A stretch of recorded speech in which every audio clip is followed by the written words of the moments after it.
Kalau dilihat sih sebenarnya Tecno tuh positioningnya yang inovasi-inovasi itu ada di Tecno.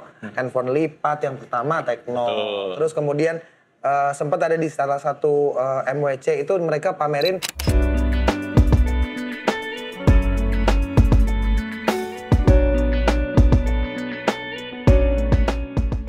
Halo semuanya, welcome to The Grid bareng gua Rangga. dan gua Panji. Nah, di depan kita nih sekarang ada sebuah laptop keluaran terbaru dan ini kayaknya bukan bukan keluaran brand laptop gitu ya. Ini adalah keluaran brand smartphone. Namanya apa? Tecno Megabook T1. Tecno Megabook T1. Dan ini tuh gue jadi agak penasaran gitu. Kenapa kalau gue lihat beberapa tahun belakangan inilah brand HP tuh pada bikin laptop.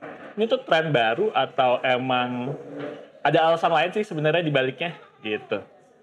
Iya, ini kita kalau dulu mungkin malah lebih sering brand laptop bikin HP dan itu sempat bertahan sekitar beberapa tahun. Sekarang malah brand HP bikin laptop gitu. Kita akan kulik ke situ sampai akhirnya bahas si Tecno Megabook T1 ini. Oke. Tapi sebelum lanjut jangan lupa subscribe dulu ke channel The Grid. Karena di channel ini kita bakal banyak ngomongin tentang gadget, desain, dan teknologi. Dan juga insight-insight yang ada di dalamnya. Oke, lanjut kita bahas kenapa sih sekarang brand HP itu banyak yang bikin laptop. Sekarang kita bahas brand-brand laptop yang legendaris nih. Banyak ya? Banyak banget. Yang legendaris tuh mulai dari IBM tuh punya ThinkPad, kemudian ada lagi Acer, Asus, Compaq dulu ada, HP ya. Dell ya. Iya, Dell HP, juga. HP tuh sekarang Compaq tuh sekarang udah diakuisisi juga ya sama HP ya. Dan Jadi, Apple sih ya dari dulu ya pasti. Apple dari dulu, mulai terkenalnya mungkin di Indonesia juga mulai zaman iBook, MacBook lah ya. Tapi sebenarnya udah lebih lama dari itu juga kan sebenarnya gitu. Terus gimana nih kontribusi dari brand-brand yang udah lama ada ini dalam membentuk industri laptop itu sendiri? Sebenarnya kan pergeseran trennya dulu kita bilang komputer ya. Komputer itu desktop ya. Kalau zaman dulu tuh lu bekerja atau belajar dengan menggunakan perangkat laptop apa? Komputer itu identiknya sama PC. Dan sekarang dan kemudian bergeser ke yang namanya laptop ini gitu. Pakai laptop pertama kali kapan? Pertama kali gue pakai laptop itu pas kuliah. Sama. Karena perlu nugas dan kuliah. skripsi gitu. Waktu sebelum kuliah SMA gitu, gua Pakainya ada PC.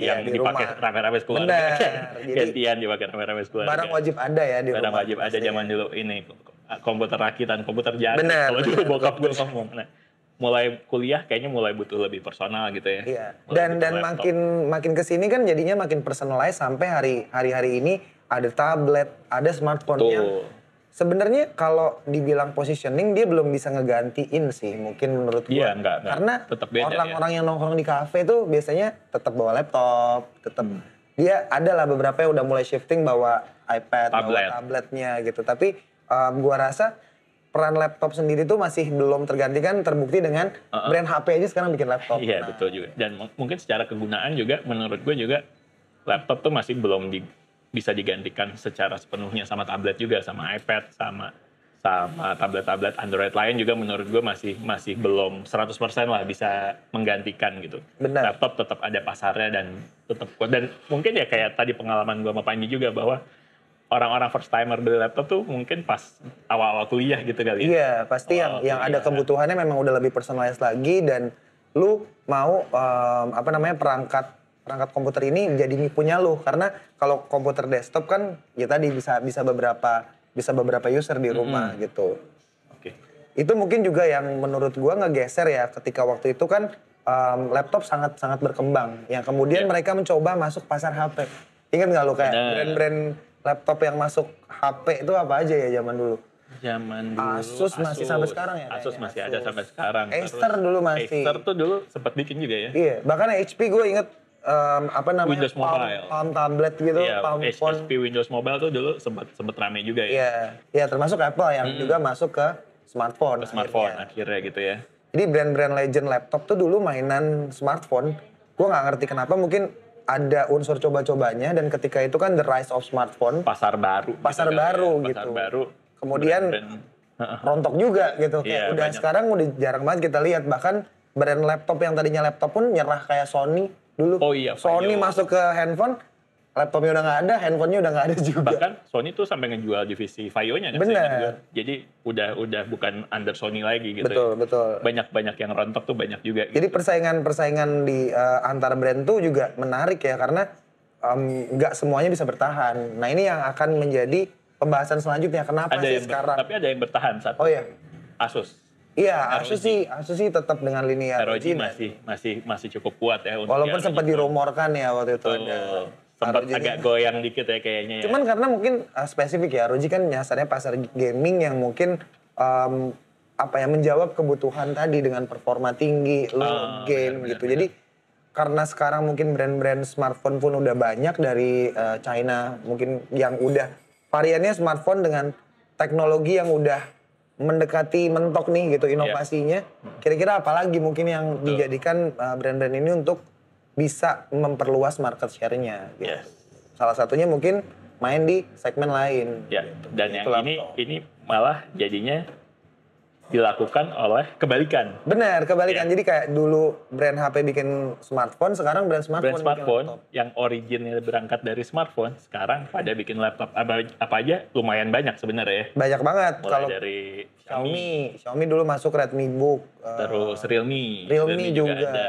Infinix belakangan sempat ada kemarin ya. Infinix. Iya, baru juga itu. Dan sekarang Tecno ini juga mulai nih masuk ke pasar laptop yang mungkin sebenarnya alasannya sama dulu kenapa brand-brand laptop itu bikin HP, bahwa untuk memperluas pasar gitu. Benar, untuk memperluas portofolio produk juga. Dan kalau dilihat sebenarnya mereka udah main lama sih di pasar laptop atau pasar non smartphone-nya. Cuman akhirnya berani masuk Indo, itu sebuah hal yang menarik menurut gua. Karena kenapa dia mau, apakah ini jadinya cek ombak, test the water, mencoba peruntungan juga. Karena Xiaomi sempat melakukan itu dan kayaknya salah bawa produk waktu itu. Karena pilihan produknya. Nah kita nanti mungkin bahas apa sih modalnya si Tecno ini gitu. Realme itu juga sempat bawa, tapi gue nggak tahu sekarang masih ini nggak ya? Kayaknya sempat ada dan 2 generasi deh, ingat gue. Tapi ya nggak yang konsisten setiap tahun ada gitu loh. Nah ini itu juga menarik kan jadinya, apakah akan seperti smartphone yang flagshipnya ada setiap tahun gitu. Apakah dia cuma bawa 2 tahun sekali, 3 tahun sekali, atau sekali coba udah nggak lagi gitu. Itu juga beda-beda. Mungkin selain Asus ini ya, gue perhatiin juga mengarahnya tuh di pasar-pasar 5 jutaan gitu ya. Benar. Pasar-pasar 5 sampai 6 jutaan yang dimana mungkin tadi balik lagi menyasar ke first orang beli laptop. Anak kuliah, baru mau kuliah yang butuh banyak buat tugas, atau orang, tapi kalau orang kerja nggak kali. Anak kuliah sih, kalau gue lihat tuh ininya banyak di situ gitu.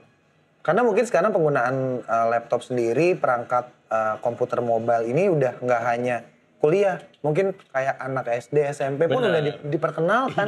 Iya, anak-anak kita di sekolah udah pakai itu gitu anak kan. SD, anak SMP tuh juga udah pakai laptop. Kita zaman dulu baru pas kuliah lah, baru bisa beli laptop gitu ya. Anak sekarang sih dari SD itu udah mulai banyak secara modul pembelajaran tuh juga mungkin tersedia lewat, bisa dibukanya pakai laptop gitu ya. Jadi ya mau nggak mau emang udah harus punya gitu. Artinya kan pasarnya sebenarnya masih di sana, dan walaupun merujuk ke data-data terakhir yang gua baca ya, pasar laptop tuh cenderung stagnan sebenarnya. Gitu kalau ya? Produsen kayak Asus, Lenovo itu sebenarnya mereka tuh nggak menambah penjualan secara signifikan setiap tahun, tapi secara umum pasarnya masih ada gitu. Dan orang nggak tiba-tiba semuanya beli handphone terus dia meninggalkan laptop. Jadi udah mungkin saturated, udah sampai titik yang ya udah jualan laptop tuh sebenarnya segitu gitu, udah diprediksi. Dan ya maksudnya handphone, tablet, laptop tuh kategori yang berbeda-beda ya. Jadi masing-masing ada pasarnya juga. Gitu. Dan beda kan gitu, maksudnya menurut gua salah satu alasan kenapa brand-brand smartphone bawa laptop itu juga karena kemudahan dari skema membawa ke Indonesianya. Karena nggak harus lebih mudah. TKDN. Nggak perlu TKDN. TKDN-nya tuh nggak harus LTE betul. gitu. Jadi sebenarnya sebuah skema skema jualan yang cukup simple lah buat mereka gitu. Asal penyediaan barangnya udah distribusi barangnya udah luas, kemudian availability dan pastinya garansi. Oke. Oh ya, garansi ya. TKDN, tapi sebenarnya ada juga ya yang udah brand-brand yang gue lihat emang udah dia pakai TKDN buat laptop gitu ya. Ada pasti gitu. Tapi kan maksudnya tidak dijadikan persyaratan yang betul. sulit Beda gitu, sama seperti smartphone. LTE, betul. Seperti LTE. Oke, sekarang dari pembahasan tadi balik lagi ke si Tecno Megabook ini. Tecno Megabook ini kan keluaran laptop pertamanya Tecno nih sebagai brand smartphone yang mengeluarkan kategori baru yaitu laptop. Menurut lo gimana nih sekilas dari yang udah kita coba-coba nih sebentar kita pegang-pegang dan udah kita cobain juga, kurang lebih gimana nih peluangnya Tecno Megabook ini? Iya, kalau menurut gue sih impresi pertama sebenarnya stylish ya. Jadi kayak sebuah laptop yang kalau lu nongkrong di kafe gitu agak menarik perhatian orang dengan tadi kan desainnya stylish, simple gitu, tulisan Tecnonya minimalis lah, nggak yang kayaknya udah belajar ya brand-brand China itu dengan branding yang udah simple aja, terus nggak terlalu apa ya desainnya mencolok, terlalu mencolok gitu kayak banyak lah brand-brand China yang dulu mungkin bervariasi dengan desain. Kemudian case metalnya itu ini metal ya. Build quality-nya bagus gitu, jadi cukup reliable dan yang pasti enteng gitu. Berapa beratnya? Hampir 1,5 kilo doang gitu, nggak sampai 2 kilo sih. Itu ngaruh loh buat gua. Benar. Yang sekali lagi ke kantor gitu, misalkan naik kereta, bawa tas, bawa backpack. Gue bayangin juga misalkan anak kuliah gitu, bawa backpack, bawa laptop berat tuh PR gitu. PR. Gue ada laptop gaming gitu, gue nggak pernah bawa-bawa pergi-pergi karena berat banget. Lumayan, iya. Jadi ya MacBook, dulu gue pakai MacBook Air, MacBook Pro itu salah satu mungkin faktor kenapa enak dibawa-bawa ya karena secara berat juga nggak berat-berat banget. Nah itu juga menarik sih, dulu kan sempat ada istilah netbook ya kalau lo masih ingat. Itu identik dengan yang kecil, ringkas, nggak berat, tapi performanya B aja gitu. Nah secara performa netbook kan nggak bisa dibandingin lah ya sama laptop-laptop zaman sekarang atau mungkin laptop beneran gitu. Itu kayak versi laptop murah yang ya dibuat murah juga karena pastinya ada spesifikasi yang diturunin, spesifikasi yang layarnya juga nggak bagus dan lain-lain. Dulu bokap gue sempat beli kayak netbook zaman dulu tuh apa ya, kecil gitu kan, 2 inch gitu. Tapi ya, makanya sih lumayan ini. Jadi mungkin makanya kayaknya udah mati ya. Udah mati. Jadi arahnya ke sekarang kan ke laptop yang ringan, stylish, tapi kebutuhan tadi lah, misalnya performa tetap dijaga. Kebukti sama Tecno yang bawa 2 varian kan. Ada varian Intelnya, 10 Gen ya, kalau nggak salah. Sama, kalau yang kita pegang ini bukan varian Intel, ini varian Ryzen AMD 5000 series. Betul. Gue pakai Ryzen so far juga cukup puas sih sama itu juga performance. another topic buat another day yang cukup menarik ya, Intel sama AMD. Betul. Tapi yang gue mau kasih apresiasi buat Tecno Megabook ini sebenarnya kalau dilihat portnya tuh lengkap banget. Itu poin plus banget. Lu nggak perlu beli hub lagi. Nggak perlu beli hub lagi buat gue yang kebiasaan pakai MacBook Pro yang portnya cuma 2. Bener. Port USB-C doang cuma 2, harus pakai USB hub yang dimana kalau mau meeting, mau apa, wah tuh pasti ada hassle satu. Gue mesti nyari, maksudnya, aduh gue bawa USB hub nggak ya? Di sini nggak perlu nih. Nggak perlu. Ini Type-C aja ada 3 loh bro. 3 ya? Type-C aja ada 3, terus HDMI, terus di sini ada USB-A masih dikasih. USB-A di sini juga masih ada 2, sama ada slot ini micro SD. Nah, micro SD itu poin plus lagi sih. Zaman sekarang kan bawa kamera yang masih pakai micro SD. Betul. Lu kadang-kadang suka kalau nggak bawa card reader, ya bisa langsung colok dari kameranya sih. Cuman kalau ada micro SD reader kan lebih praktis. Jauh lebih enak kalau misalkan include ada micro SD atau apa dibandingkan tetap sekali lagi harus pakai hub atau harus pakai USB-C hub gitu ya. Hub tambahan tuh nggak enak lah makanya. Berarti mungkin bisa juga dia nyasar si content creator pemula. Ya. Yang mungkin ngambil gambar pakai kamera terus dia edit dengan aplikasi editing yang cukup mumpuni kan sekarang udah gampang. CapCut yang nggak butuh resource yang berat. Tinggi-tinggi banget. Jadinya content creator pemula, content creator awal tuh sekarang tuh nggak perlu cari laptop yang speknya mungkin tinggi-tinggi banget. Benar. Karena ya dibilang speknya cupu juga nggak dibilang cupu sih. Speknya cukup mumpuni ya, Ryzen 5000 series. Betul. Reliable. Intel juga yang varian Intelnya juga udah terbaru 10 Yes. nanometer tadi gue lihat. Jadi udah cukup ini gitu. Kemudian garansi. Nah, Kalau garansi. garansinya gimana nih? PR-nya dari brand-brand laptop, brand-brand HP yang bikin laptop tuh pasti meyakinkan masyarakat, meyakinkan konsumen mereka untuk sebenarnya gue pakai ini bisa pakai lama nggak? Karena betul, itu tuh juga. menurut gue yang jadi pertanyaan besar. Karena kalau menurut gue itu jadi poin plus ketika lo bisa nawarin satu skema garansi atau after sales warranty yang cukup panjang gitu. Si Tecno ini kan hadirnya 2 tahun ya. 2 tahun tuh cukup bikin worry free lah ya. Iya, at least lu punya 2 tahun ke depan nyaman dengan tadi service dan segala macem gitu. Terus kalau gue lihat ini baterainya juga katanya lumayan oke ya. Iya, klaimnya sih 17,5 jam. 17,5 jam lumayan cukup panjang lah ya. Maksudnya itu salah Seharian, satu elemen penting juga. Itu salah satu elemen penting Iya, juga. walaupun menurut gue. bervariasi ya, tergantung skenario penggunaan. 17,5 jam kalau lu pakai main game terus nggak mungkin segitu pastinya kan. Iya, Yang tapi heavy kalau resources. buat browsing, buat apa namanya nonton-nonton Terkoneksi YouTube, dengan internet, terkoneksi dengan nongkrong di internet. kafe, WFC gitu-gitu. Itu udah nyaman banget. Yang paling buat gua menarik itu sebenarnya adalah brand smartphone itu kan punya teknologi pengecasan yang cepet ya. Betul. Yang fast itu charge. sebenarnya ketinggalan tuh brand-brand laptop tuh di sisi itu. Padahal sebenarnya mungkin teknologinya ya Udah di sana, lu tinggal beli ketika aja di smartphone aja udah license-nya. bisa, masa di laptop nggak bisa. Nah, itu yang jadi poin menarik ketika brand smartphone kayak Tecno bawa itu di laptopnya. Betul. Itu menarik sih. Salah satu faktor baterai awet tuh faktor penting lah menurut gue buat sebuah laptop. Tadi speknya bukan yang paling tinggi, tapi menurut gue udah cukup banget. Nah, sekarang harganya nih. Harga dari Tecno Megabook ini, Tecno Megabook T1. T1. Tecno Megabook T1 ini berapa sih harganya? Kalau nggak salah dia harganya di 6499 sama 7499. Tergantung spesifikasi ya. Tergantung varian. Yang satu varian, betul. Intel dan AMD version. Oh, iya. Yang menurut gua udah sangat kompetitif banget. Karena dari sisi produk tadi lu bilang udah banyak kualitas-kualitas dari sisi produknya yang cukup kompetitif di market. Harga segitu, entry level laptop yang Betul. memberikan kenyamanan dan ya tadi nggak berat, terus fast charging, port-portnya lengkap. Cuman yang menarik menurut gua, ini nextnya kenapa Tecno bawa produk laptop ini ke pasar Indonesia. Karena ya kita tahu lah gitu, walaupun Tecno secara global udah banyak produk-produk yang cukup keren ya sebenarnya. Banyak. Dia pilih laptop untuk masukin ke sini. Apakah ini salah satu upaya untuk cek ombak, test the water? Bisa jadi. Atau ya benar-benar serius nih, tahun ini ada T1, ada T2, ada T3 mungkin. Semoga panjang ya. Panjang. Semoga ininya panjang ya.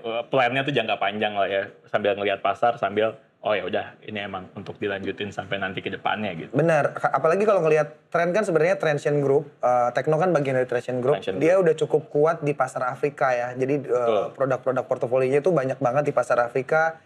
Terus mulai agresif dalam beberapa tahun terakhir lewat Infinix, Itel, dan juga Tecno masuk ke Asia Tenggara termasuk Indonesia. Nah ini yang kenceng sih belakangan ya. Kenceng banget. Tecno tuh secara ini agresif. Iya, setiap bulan lu nggak akan miss dengan barang yang dirilis dari Transsion Group ini gitu. Itu cukup. Oh iya benar, hampir tiap bulan. Hampir tiap bulan dari brand yang beda-beda. Dari brand yang beda-beda. Karena Transsion Group juga ada beberapa brandnya. Infinix, Tecno, dan lain-lain lah yang hampir selalu setiap bulan ada. Benar. Nah, lu sendiri sebagai konsumen nih kalau dijejelin banyak produk gini sebenarnya gimana? Bingung atau justru? Gimana ya? Kalau gue ada sih bingungnya, cuman pasti kalau misalkan ngelihat itu ya senangnya jadi banyak pilihan kan. Maksudnya smartphone Transsion Group juga udah mulai apa ya? Udah mulai menarik buat gue. Benar. Dari sisi kita juga sempat review beberapa ya. Betul. Ada Spark-nya kemudian. Dan Tecno tuh belakangan menurut gue mulai menarik nih secara dia udah bukan followers lagi menurut gue. Udah mulai inovasinya tuh mulai kelihatan. Kemarin gue baru lihat juga Tecno sempat ngeluarin konsep, ya biarpun baru konsep sih, itu smartphone yang foldable tapi yang tiga ini ya, lipat 3 ya. Lipat 3, jadinya udah mulai ada konsep-konsep yang mungkin berbeda dari brand-brand lain. Jadi bukan cuma misalkan dulu ada foldable dia ngikutin ini, tapi mulai inovasinya mulai kelihatan lah. Dan maksudnya itu menunjukkan bahwa dia mulai serius gitu. Karena sebenarnya kalau gua lihat ya dari website Tekno, mereka tuh punya banget barang-barang yang keren, Betul. yang mungkin selama ini kalau di Indonesia tuh overshadow sama Infinix, Ya. yang dari sisi performance sama harga gitu. Karena kalau dilihat sih sebenarnya Tekno tuh positioningnya yang inovasi-inovasi itu ada di Tekno. Handphone lipat yang pertama Tekno. Betul. Terus kemudian sempat ada di salah satu MWC itu mereka pamerin handphone yang bisa covernya belakang iya, ganti-ganti itu ya. ganti-ganti. Jadi benar-benar inovasi teknologi itu sebenarnya di Tekno gitu. Jadi kita nunggu nih nextnya apalagi inovasi yang dihadirin brand kayak Tekno sebenarnya di Betul. Indonesia. So, jadi gimana? Menurut kalian nih, brand-brand smartphone yang sekarang mulai merambah ke laptop kayak Tekno nih ya, ini bakalan sukses nggak sih?